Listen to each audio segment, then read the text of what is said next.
예수님께서 사역이 두 가지로 나눈다 그랬습니다. 요한복음 1장 11절까지 그리고 12장 끝나고 13장부터는 저 예루살렘에 있는 마가의 다락방에서 있었던 이야기들입니다. 최후의 만찬을 하고 고난당하고 십자가의 죽음, 이 모든 것은 그 예루살렘에서 했는데 그것은 요한복음의 후반부가 되는 13장부터 21장까지 내용들입니다. 나사로를 살리신 예수님께서는 6월절을 예루살렘 마가의 다락방에서 가졌습니다. 거기서 성찬식을 제정을 합니다. 또 발을 씻깁니다. 제자들. 나중에 이곳에 예수님께서 부활하신 후에 120명 문도가 모여서 성령 강림을 체험하는 장소가 되지요. 2층으로 된 다락방입니다. 아마도 마가복음의 저자 마가의 어머니 마리아의 소유 재산이라 집이라 아마 2층 집에 120명이 모였다는 것을 보면 굉장히 어느 정도 큰 홀인가 봅니다. 여기에 13년 들면서 1절에 이런 말이 나옵니다. 때가 이런 줄 알고 세상에는 자기 사람들을 사랑하시되 끝까지 사랑하니라 표현을 하십니다. 그 끝까지 사랑하는 구체적인 방법이 뭐냐? 제자들이 발을 씻는 겁니다. 실천하는 것이라 그것을 세족식이라 그랬죠. 유대 나라는 대부분이 이렇게 모래요, 황토 흙입니다. 게다가 신발은 샌들 아닙니까? 조금만 밖에서 걷고 와도 발이 더러워질 수밖에 없습니다. 그것으로 이불 속에 들어갈 수가 있겠습니까? 그래서 집에 오면 언제 하는 것이 발을 씻는 겁니다. 개인은 개인이지만은 좀 부잣집에는 그 당시에 노예들이 있으니까 노예들이 발 씻어줍니다.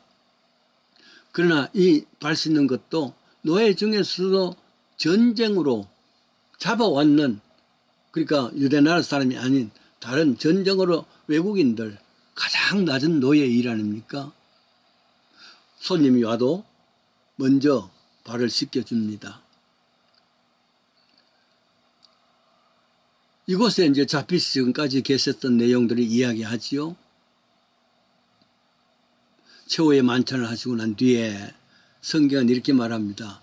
6월절 저녁 잡수시던 자리에서 일어나서 겉옷을 벗고 수건을 가져 허리에 두르시고 대야에 물을 담아 제자들의 발을 씻으셨다.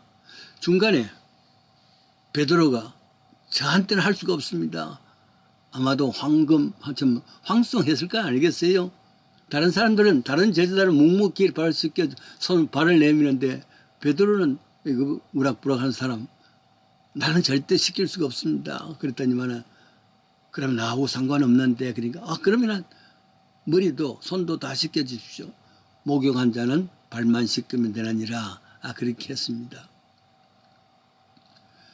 그런 내용을 생각하면서 발을 씻겨 주었단 말이에요. 다시 말씀드리자면은 자기 사람들을 사랑하되 끝까지 사랑하더라.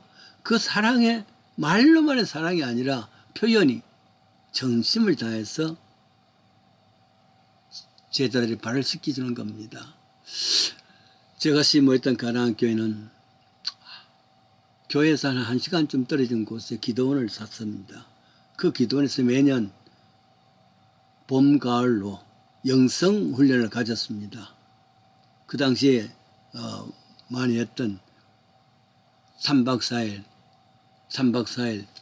그렇게 하는 TD라고 있었죠. 트레스다이어스는 스페인어입니다. 3박 4일이라는 의미인데 스페인에서 시작한 것이 나중에 한국에 와서 천주교에서 이것을 답습을 했단 말이죠. 그리고 1985년쯤부터 신교에서 이것을 받아들였는데 이게 너무 제한적이고 해서 어떤 면에서는 이건 이단이다 하는 생각도 합니다만은, 그러나 우리 교회는 그런 3박 4일에 그에 따르는 것보다도 2박 3일로 해서 단축해서 그 단축하는 2박 3일 동안에는 일체의 외부와는 차단하고 그 안에서 2박 3일 있는데 마지막 3일째 새벽에는 세족식이라는 것도 있습니다. 세족식들은 어두움에 누가 누군지 모릅니다. 앉아있으면은 한 20명 혹은 25명 앉아있으면은 거기에 따르는 봉사자들 25명이 갑니다. 가서 한 사람 한 사람 대하여 가져가서 한 사람 한 사람 이렇게 각자 이제 발을 씻겨주고 그 다음에 불을 켠단 말이죠. 어떤 면에서는 좀 인위적이다 하는 생각을 하지만은 그래도 많은 은혜의 시간, 눈물의 시간입니다. 불이 켜지고 난 뒤에 나를 내 발을 씻겨준 사람이 바로 저 집사님이구나, 저 권사님이구나, 이렇게 알았을 때는 참 눈물이 날 수밖에 없죠. 그래요. 이 세족식의 교훈이 무엇일까? 첫째는 무엇보다도 예수님이 자기 사람들을 사랑하시되 끝까지 사랑하더라, 끝까지 사랑하더라는 내용이 바로 실제 발 씻는 것으로 바뀌어졌단 말이죠. 사랑은 말에 있는 것이 아닙니다. 사랑 사랑 제일 많이 외치는 데가 교회인데 교회가 제일 어려운 미움의 장소가 되지요. 그런 의미에서 발을 씻긴다는 것은 완전히 내가 너한테 종의 역할을 한다 그 말이죠. 제가 6학년 때 윤종린 선생님, 담임 선생님 이름 지금도 기억합니다.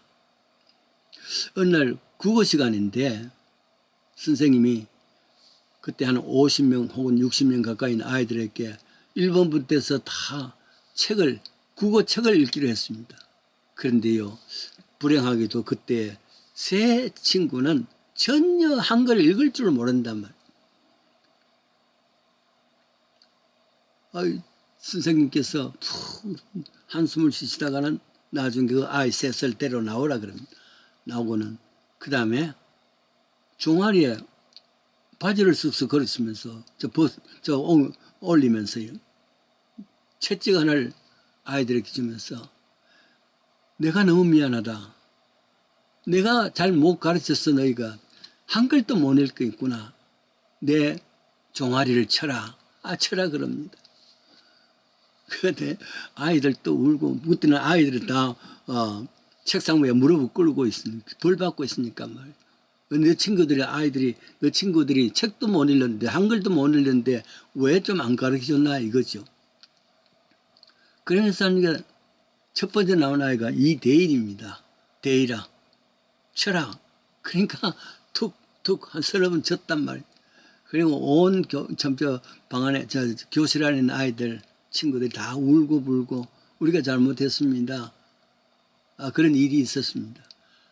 그게 무슨 말이겠습니까? 선생님과 아이들은 갑과 을의 차이지만은 그러나 선생님이 한글도 못 읽는 아이들을 생각하면서 자기가 을이 되었어. 갑질을 좀 해라. 그런 뜻 아니겠습니까? 세족식은 바로 그런 것이죠. 당신에게 내 모든 것 낮추고 바를 수 있습니다. 이런 것은 억지로가 아니란 말이죠. 그리고 하나의 보이기 위한 것도 아니란 말이에요. 예수님께서 자기 사람들을 사랑하되 끝까지 사랑하는 사랑의 표현이 먼저 마음에 있어야 된다. 두 번째는 뭐니까? 프로그램 자체보다도 이 프로그램을 통해서 겸손하고 낮아지고 섬기는 모습을 보이는 거란 말이죠. 그때는 어떤 때냐면은 이제 예루살렘 올 때, 저 갈릴레부터 예루살렘 올 때입니다. 옥신각신합니다. 네가 높다. 자리 싸움을 막 하죠. 나중에 왕이 되면은 내가 높은데 뭐 이런 것을 다 합니다. 특별히 세베대의 어머니께 예수님께 와서 야고보와 세베대죠. 우리 예수님께서 이제 예루살렘에 올라가시면 왕이 될 텐데 왕이 되시거든 내 아들 하나는 오른편에 다른 하나는 왼편에. 그러니까 외무부 장관, 내무부 장관 이렇게 시켜주십시오. 그렇게 했지요. 제자들은 뭐랬겠습니까? 그래 잘했다. 다 너 해먹으라. 뭐 이런 말도 했었겠지요. 어쨌거나 서로 높다고 다투는 사람들 앞에서 발을 씻겨주면서 믿음의 길은 그게 아니라 낮아지고 섬기고 봉사하는 사람이다. 이걸 이야기합니다. 세 번째는 뭐냐면은 내가 주와 선생이 되어서 제자들의 밥을 씻겼잖아. 너희들도 이같이 하라. 중요한 명령입니다. 너희도 이같이 하라. 야고보 2장 4절에는 행함이 없으면 믿음이 아니라 그럽니다. 행함이 없는 믿음은 죽은 믿음이라 그럽니다. 말 많이 하지요. 말만이 아니라 또 사랑이라는 말을 얼마나 교회에서 사용합니까? 사랑하라, 사랑하라. 그런 진심을 가지고 말이죠. 행동으로 나타내는 것이 어렵다. 세족식을 통해서 진심 어린 마음으로 다른 사람을 볼 수 있고, 그것을 위해서 내 자신이 낮아지고 겸손해져서 다른 사람을 봉사할 줄 아는 이런 사람, 이게 세족식의 근본 의미라 그 말입니다. 우리들도 꼭히 남의 발을 씻지 않는다 할지라도 진정을 가지고, 자비심이죠. 맹자가 그랬지 않습니까? 측은지심이 없으면 사람이 아니라 측은지심, 불쌍히 여기는 마음입니다. 그게 사랑의 근본이죠. 그래서 낮아지고 또 겸손하게 남을 나보다 낫게 이길 줄 아는 이런 믿음의 행위를 할 수 있는 복된 삶 되시기를 간절히 바랍니다.